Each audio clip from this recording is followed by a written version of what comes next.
안녕하십니까. 6월 11일 화요일 말씀 묵상 함께 시작하겠습니다. 오늘도 말씀으로 하루를 시작하시는 귀한 성도님들, 주님의 부르심에 합당한 삶을 살아가시고 주님의 능력으로 오늘 하루도 승리하시기를 기도합니다. 오늘 본문은 이사야서 43장 8절에서부터 13절까지 말씀이고요. 하나님의 백성으로서 이 땅에 부름받았다는 것이 무엇을 의미하는가를 알 수 있는 그런 본문입니다. 오늘 본문을 통해서 우리가 이 땅에 부름받은 이유대로 살아가기 위해서 어떤 마음을 품어야 할지 한번 배워보았으면 좋겠습니다. 그럼 먼저 말씀 보시겠습니다. 눈이 있어도 보지 못하고 귀가 있어도 듣지 못하는 백성을 이끌어내라. 열방은 모였으며 민족들이 회집하였는데 그들 중에 누가 이 일을 알려주며 이전 일들을 우리에게 들려주겠느냐. 그들이 그들의 증인을 세워서 자기들의 옳음을 나타내고 듣는 자들이 옳다고 말하게 하여 보라. 나 여호와가 말하노라. 너희는 나의 증인, 나의 종으로 택함을 입었나니 이는 너희가 나를 알고 믿으며 내가 그인 줄 깨닫게 하려 함이라. 나의 전에 지음을 받은 신이 없었느니라. 나의 후에도 없으리라. 나 곧 나는 여호와라. 나 외에 구원자가 없느니라. 내가 알려주었으며 구원하였으며 보였고 너희 중에 다른 신이 없었나니 그러므로 너희는 나의 증인이요 나는 하나님이니라. 과연 태초로부터 나는 그이니 내 손에서 건질 자가 없도다. 내가 행하리니 누가 막으리요. 지금 이사야서에서도 세상, 이 열방은 멸망하고 이스라엘은 회복된다는 메시지가 계속 주어지고 있는 과정에 있는데, 이스라엘이 심판을 당했지만 회복된다는 메시지가 이어지고 있죠. 하나님께서 이스라엘을 세우신다라는 메시지인데, 특별히 오늘 본문에서는 하나님과 여러 열방들이 서로 재판정에서 다투고 있는 그림을 그리고 있어요. 그런데 이사야서에서는 이 재판을 배경으로 해서 주어지는 말씀이 꽤 많습니다. 이것만 있는 게 아니고요. 1장에서부터 오라 우리가 서로 변론하자, 이거 자체가 재판정으로 사람들을 부르는 그런 모습이고, 그리고 여호와께서 변론하여 일어나신다. 또 41장에서 지금 우리가 43장 읽어가고 있습니다만은 41장에서도 재판의 그림이 그려지고 있죠. 재판 자리에 가까이 나아가자. 그리고 또 내일 본문에도 또 함께 변론하자, 이런 이야기가 나와요. 그래서 재판을 배경으로 하고 있는 말씀이 굉장히 많습니다. 그러니까 하나님께서는 온전히 의로우시고 세상의 열방들이 의롭지 않은 거죠. 그 사실이 선포되면서 의로우신 하나님이 나타나는데, 그 가운데에서 이스라엘은 그럼 어떤 존재냐 하는 것이 오늘 본문에 나타나는 겁니다. 한마디로 말해서 이스라엘은 눈이 있어도 보지 못하고 귀가 있어도 듣지 못하는 백성이에요. 하나님의 말씀이 수없이 주어졌음에도 불구하고 그 말씀 못 듣고, 각종 표적이 주어졌음에도 불구하고 그 표적을 못 봤던 민족, 그게 바로 이스라엘입니다. 분명 어제 본문에서 하나님께서 이들을 사랑하신다고 구속해 주실 거라고 약속이 주어졌던 것 기억하시죠? 그럼에도 불구하고 이 백성은 어떤 백성이냐? 이런 백성이에요. 눈이 있어도 보지 못하고 귀가 있어도 듣지 못하는 백성입니다. 이스라엘이 하나님 앞에서 뭐 대단한 잘하는 것이 있느냐? 의로운 모습이 있느냐? 하나님께서 기뻐하실 만한 모습이 있느냐? 전혀 그렇지가 않아요.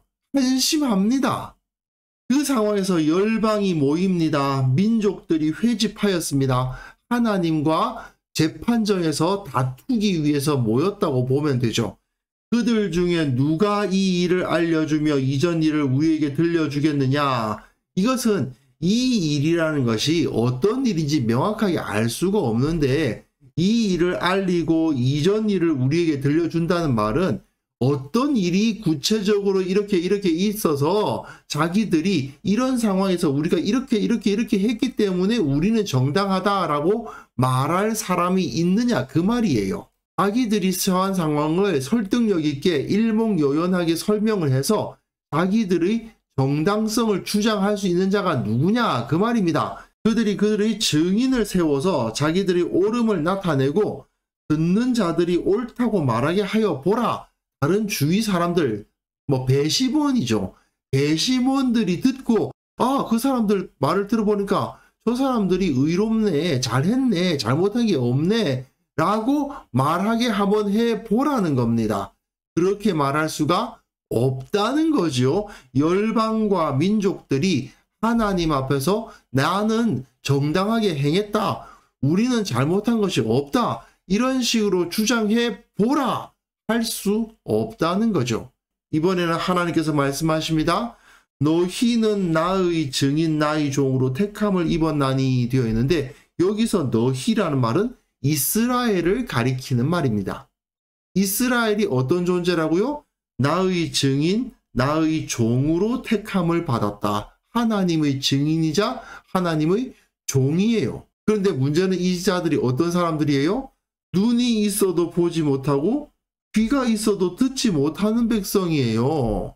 아니, 보지 못하고 듣지 못하는데 무슨 증인이야 하는 생각이 들죠. 그런데 이것은 우리가 이렇게 이해를 해야 됩니다. 보지 못하고 듣지 못해도 하나님의 옳으심과 의로우심은 알 수밖에 없다는 거예요. 이스라엘이 하나님이 보시기에 전혀 의롭지가 않습니다. 하나님이 보시기에 바르지도 않습니다. 하지만 그의 존재 자체가 하나님께서는 의로우시고 옳으시고 영광스러우신 분이시라는 사실을 나타낼 수밖에 없는 거예요. 그들의 부족함에도 불구하고 하나님께서는 그들을 사랑하셨고, 인간들이 악함에도 불구하고 하나님께서는 오래 참아주셨다는 것을 가장 잘 보여주는 대상이 누구냐? 이스라엘이라는 거예요. 이는 너희가 나를 알고 믿으며 내가 그인 줄 깨닫게 하려 함이라. 나 이전에 지음을 받은 신이 없었느니라. 나 이후에도 없으리라. 하나님께서는 유일한 신이시죠. 나의 전에 지음을 받은 신이 없고 나의 후에도 없다. 온 우주 가운데 유일하신 하나님, 그분이 바로 여호와 하나님이시다 하는 것을 여기서 선포를 하시면서, 그 사실을 알고 있는 자가 누구냐? 온전히 바르게 알고 있는 자가 누구냐? 이스라엘이다 이겁니다. 그런데 그들이 대단한 존재여서, 뭔가 의로운 존재여서 그러한 역할을 감당하고 있느냐? 그건 아니에요. 형편없는 녀석들인데, 그럼에도 불구하고 그들의 삶과 그들의 모습을 통해서 하나님의 존재하심과 하나님의 통치하심을 나타내게 되어 있다는 거예요. 이스라엘이 있다는 것만 봐도 아하, 저들이 섬기는 하나님이란 존재가 정말 살아계시구나 하는 것을 알 수밖에 없다는 거예요. 하나님은 이스라엘의 부족함과 연약함과 악함까지 사용하셔서 세상에 하나님의 존재하심을 드러내신다는 거죠. 그리고 이후에 하나님이 오직 한 분이신 여호와, 유일하신 하나님이시라는 사실이 나타납니다. 나 곧 나는 여호와라. 나 외에 구원자가 없느니라. 내가 알려주었으며 구원하였으며 보였고 너희 중에 다른 신이 없었나니 그러므로 너희는 나의 증인이요 나는 하나님이니라. 여호와의 말씀이니라. 이스라엘이 이 작고 힘없고 사실은 의롭지도 않고 대단한 것도 아무것도 없는 나라가 끝까지 그 정체성을 유지했을 뿐 아니라 나라로서 그리고 민족으로서 유지되었고, 바벨론에 끌려갔음에도 불구하고 거기서도 이스라엘 민족 유다의 백성으로서 정체성을 지키고 있었던 능력, 그것이 어떻게 가능했겠느냐? 하나님이 존재하셨기 때문에 가능한 거죠. 그러니까 그 하나님, 이 연약한 자를 지키시고 이 연약한 자들과 함께 하시는 하나님이 실제로 존재하시고 그들과 함께 하신다는 것을 모든 사람들에게 나타낼 수밖에 없다는 겁니다. 그러면서 하나님께서 나는 태초부터 나는 그다. 내 손에서 건질 자가 없다. 어떤 다른 신이 내 손에 있는 것을 가져갈 자가 없다는 뜻입니다. 내가 행하리니 누가 막으리요? 하나님께서 행하시는 일을 누가 막을 수가 없다는 것이죠. 하나님이 유일하시고 여호와 하나님 이외에는 이 세상 그 어디에도 신은 없다. 이것을 이사야 선지자가 선포하고 있는 것입니다. 사실 이거는요, 세상에 수많은 신들과 우상들이 가득했던 그 당시에 사람들이 보기에는 정말 쉽게 받아들일 수가 없는 사상입니다. 사실 이 시대에는 만신전이 있었죠. 만신전이 뭡니까? 각자 섬기는 신들이 다 따로 있는데 각각 다 따로따로 그 신들 섬기느라고 신전 따로 만들면 낭비 아니냐. 그냥 괜찮게 멋있게 신전 하나 짓고 거기에 각자 섬기는 신들을 다 갖다 놓자. 이게 만신전이거든요.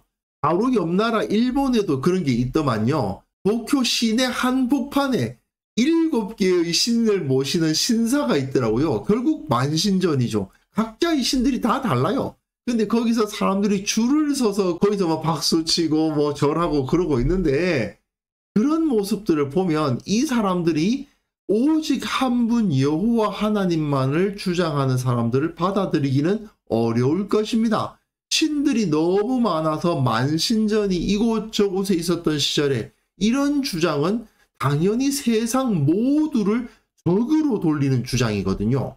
그리고 오직 한 분 여호와 하나님만이 하나님이시다라고 주장 좀 하려면 그 지역에서 가장 강력한 나라가 되어야 되겠죠. 그렇지 않으면 어떻게 그게 가능합니까? 우리 신만 유일하다라고 주장하는 거나 다름없잖아요. 너네만 잘났냐, 너네 신만 신이냐, 이런 싸움이 당연히 날 수밖에 없지 않습니까? 그러니까 가장 강한 나라여야만 이런 주장이 가능한 겁니다. 그런데 사실은 망해버린 나라가 그 지역에서 가장 작고 제대로 힘도 없는 나라가 계속해서 우리가 섬기는 하나님만이 유일하신 하나님이시요 온 땅을 다스리시는 하나님이시다라고 주장을 한다면 비웃음의 대상이 될 수도 있겠죠. 하지만 이스라엘은 그 증인으로서의 사명을 다해야 했습니다. 그들이 어떤 상황에 놓여져 있든지 간에 그들은 끝까지 자신들의 하나님만이 유일하신 하나님이라고 증언하는 사명을 가지고 그 땅에 세워졌던 거예요. 그리고 한번 생각해 보십시오. 지금 21세기에 바벨론이 섬기던 신들이 남아있나요? 마르뚝 신 섬기는 사람이 있습니까? 벨 신 섬기는 사람이 있습니까? 느보 신 섬기는 사람이 있습니까? 없어요. 하지만 그 망해버리고 조그맣고 형편없는 나라라고 부를 수도 없는 이스라엘이 끝까지 주장하며 이분만이 유일하신 하나님이시요 이분만이 온 땅의 창조주시다라고 주장하셨던 그 여호와를 섬기는 사람들은 21세기에 전 세계에 가장 많은 비율을 차지하고 있죠.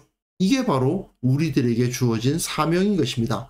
결국 오늘 본문은 그리스도인과 교회가 세상에서 어떤 존재이고 어떤 사명을 가지고 있는지를 잘 보여주고 있는 겁니다. 분명 세상적 기준으로 볼 때 그리 대단해 보이지 않는 사람, 대단해 보이지 않는 공동체가 바로 그리스도인이요 또한 교회라는 것을 인정할 필요가 있습니다. 그리스도인들은 다 대단한 능력을 가지고 있는 거 아니잖아요. 그리스도인들이 다 잘생긴 거 아니잖아요.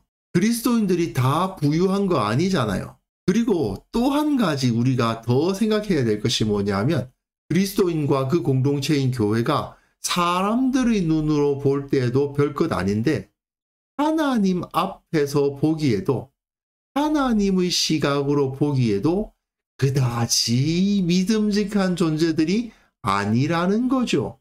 교회는 현실적으로 보지도 못하고 듣지도 못하는 어리석은 자들의 공동체, 죄인들의 공동체죠. 그게 바로 교회라는 겁니다. 그러나 그런 모든 한계에도 불구하고 하나님의 살아계심과 통치하심을 세상에 드러내는 증인으로서의 역할을 감당해야 하는 사람들, 그게 바로 그리스도인이고 그 그리스도인의 공동체, 교회인 거죠. 결국 이것이 우리들의 자의식과 정체성을 구성합니다. 우리가 세상에서 대단한 사람들 아닙니다. 힘 있는 사람들도 아니고요. 하나님께서 보시기에도 부족함이 너무나도 많은 어리석고 죄인들일 뿐입니다. 하지만 그럼에도 불구하고 이런 우리를 주께서 사랑하시고 붙드시고 사명을 주시고 세상 가운데 하나님의 살아계심과 그 통치하심을 증언하라는 역할을 맡겨주셨다는 것을 우리는 기억해야만 되겠습니다. 그리고 그 사명을 감당함으로 인해서 우리가 진정으로 존귀해지고 진정 가치 있는 삶을 살아가게 된다는 것도 확인할 수 있었으면 좋겠습니다. 과연 우리가 그렇게 살아가고 있는지 한번 반성해보고 어떤 삶을 살아야 될 것인지를 생각해보고 기도하는 시간이 되었으면 좋겠습니다. 그래서 이 시간 함께 기도하실 때에는요, 내 삶을 통해서 주님이 나타나게 하옵소서. 우리 교회 모든 성도들이 세상에서 그 부르심 받은 사명을 온전히 감당하게 하옵소서. 함께 기도하는 시간 가졌으면 합니다.